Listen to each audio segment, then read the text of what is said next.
Ces anges déchus ont été de ces créatures déchues qui ont été attirées par les filles de Adam, les filles donc adamiques, et qui sont descendues sur terre pour se marier avec elles, et de cette union pas tout à fait naturelle sont nés, on nous parle des fameux Néphilim.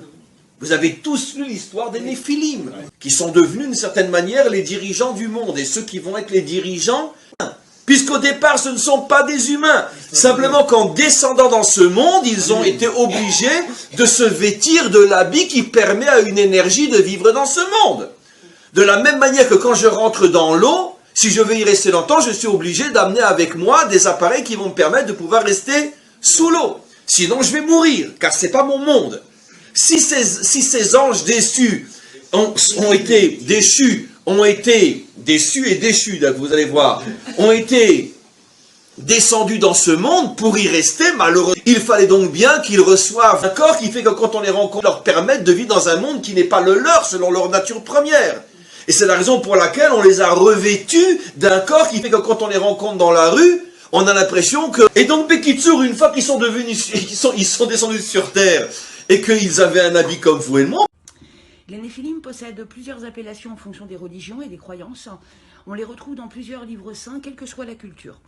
Le terme de Néphilim est souvent traduit aussi par géant. Les Néphilim, qui ont corrompu la terre entière. Ici, personne ne doit rejeter que des anges ont pris pour femmes les filles des hommes. Ça nous a longtemps été caché. Les Néphilim seraient issus d'une union entre une femme et un ange déchu, descendus sur terre pour goûter au plaisir de la chair ou créer des êtres. Ils sont violents et ils posséderaient bien des connaissances occultes. En réalité, ils sont tout simplement formés pour détruire. Dans la Bible, on fait allusion dans plusieurs passages que leur naissance aurait provoqué ce que l'on appelle le déluge. Les Néphilim réussirent tellement à corrompre la race humaine que Dieu dut faire quelque chose de puissant pour arrêter l'hémorragie. C'est pour dire la mauvaise réputation des Néphilim quand même. En tout cas, le livre d'Enoch, qui a été reconnu par les croyants juives et chrétiennes, donne beaucoup d'informations sur les Néphilim. Donc si vous souhaitez approfondir, n'hésitez pas.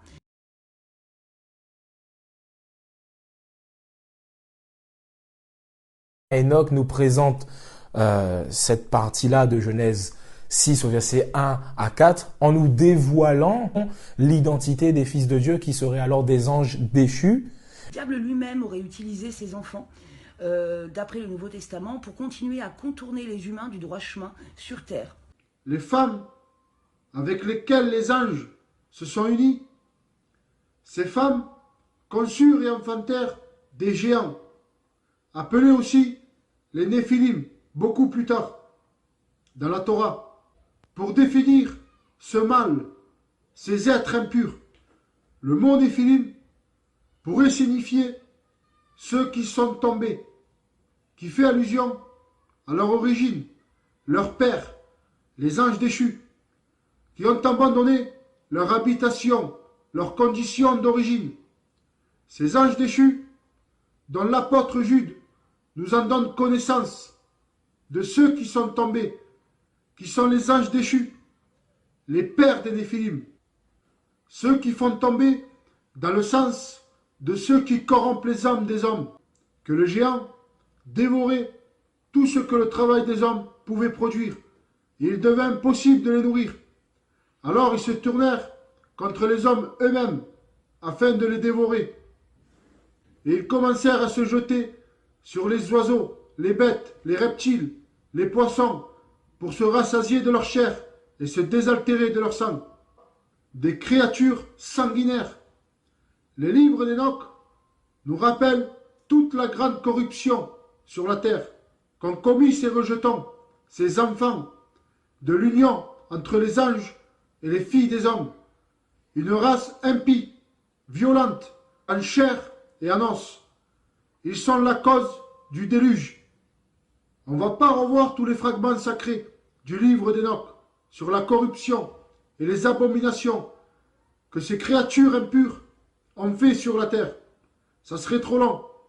Je vous exhorte à vérifier vous-même ces connaissances.